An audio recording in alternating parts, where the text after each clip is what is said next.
кажи и направи нешто добро за Македонија.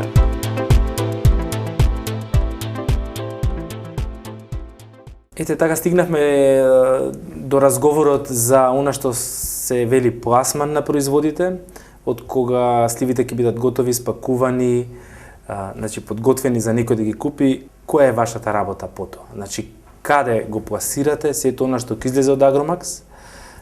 Колку е тешко или лесно да се најде партнер за тоа да го покаже на некои полици, на некои рафтови во македонски или странски маркети? Во животот сум позната како голем оптимист, како човек кој не се откажува, но сакам да речам дека во напорот да готовиот производ се најде во маркетите, сум ги употребила и ги употребувам сите вештини кои сум ги научила во животот и во школувањето. Исклучително тежок процес и за мене, но и за добар дел од младите компании со кои што лично комуницирам, што може на телевизија да се види. Значи, мислам дека многу поголем број би бил домашни произведувачи, доколку се најдат модули како да се стимулираат дистрибутерите да ги земаат македонските производи за да ги дистрибуираат и начин како да се стимулираат маркетите да кампањата купувајте македонски производи биде вистински ефективна. Јас разбирам дека пазарната економија подразбира еднаквост за сите, но не знам, јас сум мајка, сепак прво ми е моето дете, па потоа останатите, така е доживувам и државата.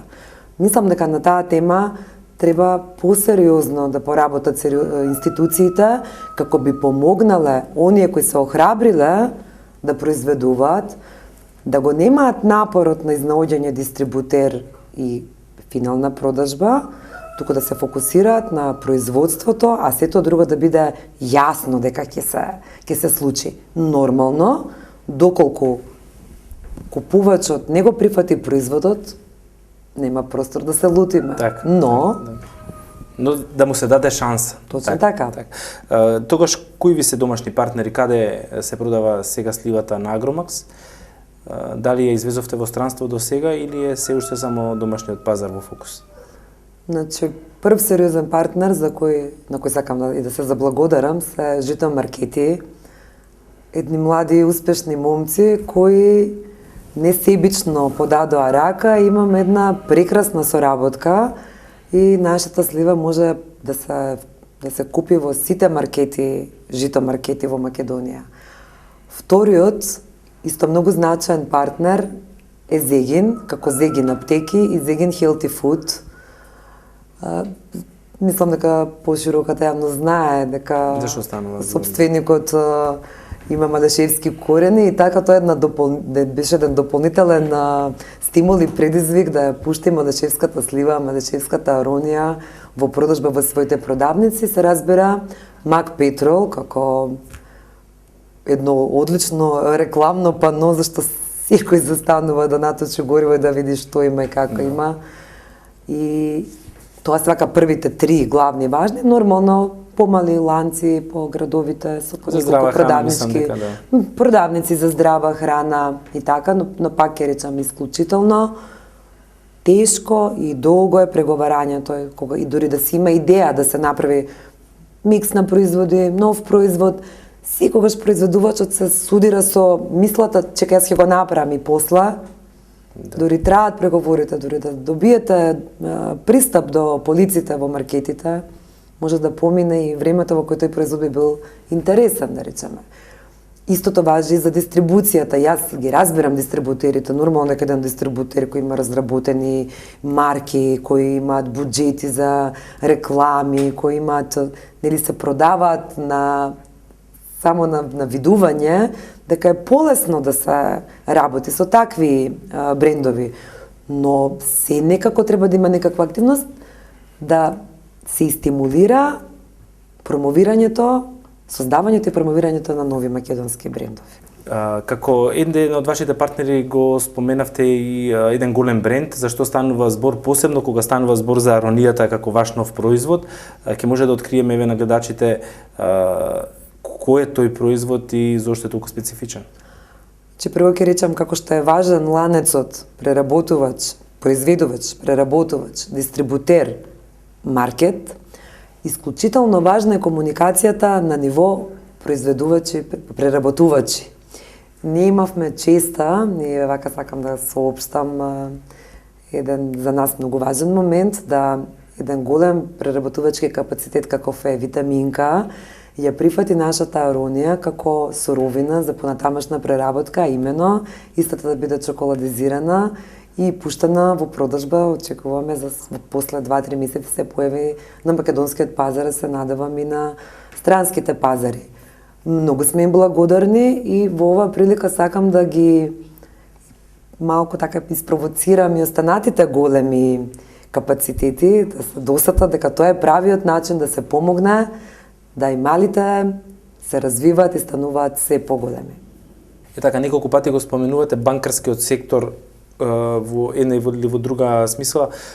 Колку е тој битен? Напоменавте дека зад вас стои една банка која што ве поддржува како партнер, малте не е кажано. Зошто толку го потенцирате тоа? Посебно кога станува збор за една фирма која што се развива? Кога што се уште нема можеби ни доволно капитал, нема доволно поддршка од други страни, па банката е тука како помош.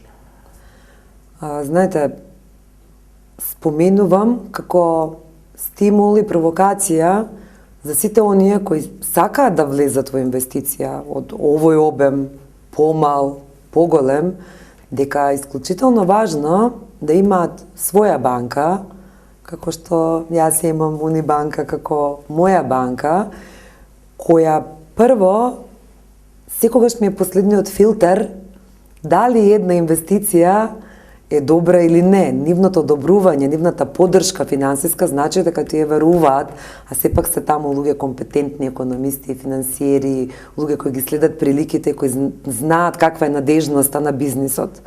Мислам дека не мора човек не многу да се налути ако баш нешто и не поддржат. Но вистинската банка значи она кога е тешко, некој малку така убав ветер во грбот да ти дувне и да ти е пријател кога ти е најтешко. Да. Еве, јас во оваа комбинација со оваа банка имам поддршка која е взаемно задоволство. Банката добар проект што го поддржува, јас банка која ми помогнала во моментите кога ми требала поддршка. Топло советувам секој да се ја најде својата банка која ќе го поддржи, затоа што секоја една програма, ИПАРТ или било која друга вели обезбедете ги средствата, направете, а потоа ние ќе рефундираме. Убаво кажано, што е со новите производи во иднина? Дали ќе се задржите само на оваа гама на производи, значи сува слива, дали планирате додадена вредност на ова што до сега па го има, какви ви се плановите? Нашата развојна програма во овој момент е нормално стабилизирање на ново младо производство, но намерата е да го зголемиме капацитетот, намерата е да ја прошириме гамата на производи кои се директно врзани со сливата на некаков начин. Тоа во соседството и по светот има секакви комбинации како сливата со разни оревчиња, лешничиња со мелена направена може да се конзумира како здрава храна, нормално сушењето на вожето кој претходно го споменав и се разбира оној многу специфичен сегмент органска преработка на храна. Веќе имаме контакти, има неколку произведувачи на органска слива, имаме и контакти со потенцијални партнери кои тоа би го изнесле надвор, затоа што пазарот на органска храна, посебно во Европа, е широко отворен, за тоа што треба да се направат потребните адаптации и задоволување на регулативи за да се дефинира дека нашата преработка е органска. Да, еве за крај, дали што би им порачале на младите луѓе кои што можеби не знаат што да прават со себе, доколку или перспективата гледаат излез надвор од државава, дали можеби е добро да се инвестира во земјоделството како една гранка која што во Македонија обезбедува просперитет? Мислам дека заслужува секој да се обиде да остане дома во својата татковина. Кој живеел надвор од татковината знае што значи да се биде надвор и што значи да се биде дома.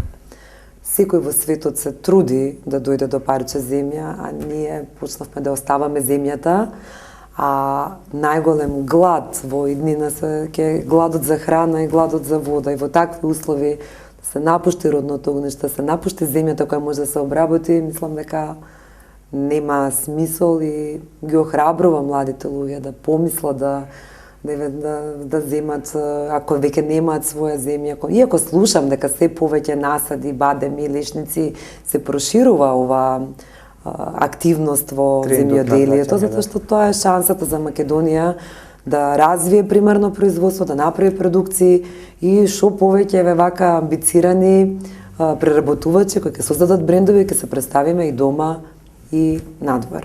Јас ви благодарам за учеството во Кажи и направи нешто добро за Македонија. Вие и кажавте и направивте. Чина ми поттурнавте многумина да размислат барем на почетокот да направат нешто позитивно. Ви благодарам уште еднашка и ве следиме и понатаму со вашите нови активности. Ви благодарам и вам. Почитувани гледачи, тука и крајот на емисијата. Поздрав и останете на фреквенцијата на нашата.